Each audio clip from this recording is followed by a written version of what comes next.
No future for Sussex. William and Kate honoured with perfect royal titles and humiliated Harry. After 70 years on the throne, Queen Elizabeth II died on Thursday at Scotland's Balmoral Castle at the age of 96. Not even a full day has passed since the Queen's death, and in every corner of the former empire, now the Commonwealth, the topic of rejecting their colonial heritage and remnants of the monarchical past was raised yet again. Elizabeth was enormously popular among the British people, and had been an unshakable pillar under which several generations were born and even died, and about whom they joked that she was a queen even before the creation of the world. Charles, with his marital vicissitudes and personal eccentricities, has failed to win such reverence from the general public. All this again sharply raises the question of the palace and role of the monarchy in the modern UK, which was repeatedly postponed until the death of the eternal Queen. Meanwhile, Prince William and Kate Middleton have spoken out after King Charles III bestowed them with new titles. In his first speech as King this evening, Charles said that William and Kate will now be known as the Prince and Princess of Wales. Addressing the nation, he said, "Today I'm proud to create him Prince of Wales, Twisong Cymru, the country whose title I have been so greatly privileged to bear during so much of my life and duty." With Catherine beside him,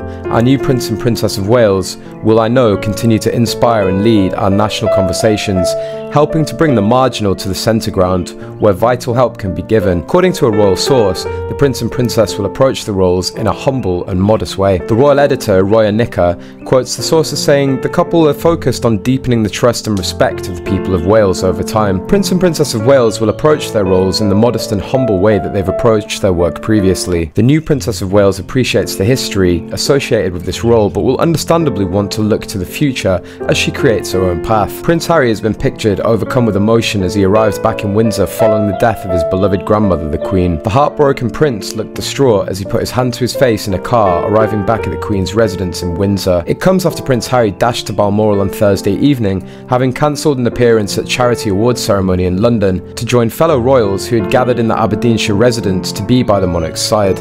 The Duke travelled to Balmoral to join his father, brother and family at the Queen's bedside, but Meghan remained down south. Harry was seen leaving Balmoral Castle in Scotland about 8:15 AM this morning, with the convoy passing flowers that had been laid in tribute to the late monarch. The grief-stricken prince then boarded a British Airways flight to Aberdeen International Airport later. He was wearing a black suit and carried a shoulder bag as he walked towards the steps of the plane. The Duke was accompanied by a woman wearing a high-vis vest who he spoke with. At one stage he was seen placing his hand on the airport worker's shoulder to console her. The Sussexes, who were coming to the end of a whistle-stop visit to Europe when the Queen died, are expected to stay in the UK to attend the Queen's state funeral, which is likely to be held on September the 19th. They're expected to stay at Frogmore Cottage in Windsor. The Duke, grieving for his grandmother, will be expected to attend the Queen's funeral, with Meghan also likely to join him.